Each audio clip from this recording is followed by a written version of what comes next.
This is my Emma hairpiece, and it's human hair silver bob. I love it. Recently, it needed washing, so I washed it gently and conditioned it and just let it. The key here is just be gentle with it. Let the water drain out, squeezing it gently. I put it into a hand towel and then I roll it up so that it gently gets the water out and soaks up as much.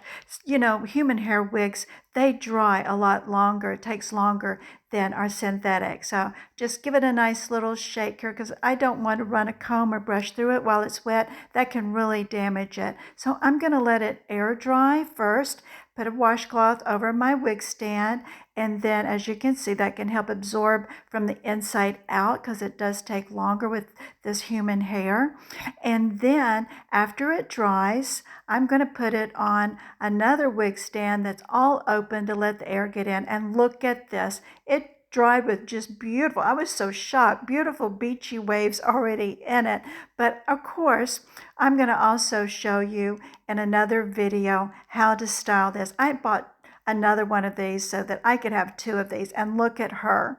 Yep, nice silver, beautiful, wavy. You could wear it just like this, but stay tuned for part 2 and I'll show you how I style my beautiful silver bob from Emma hairpiece. So I'll see you in the next video. Doei, my darlings.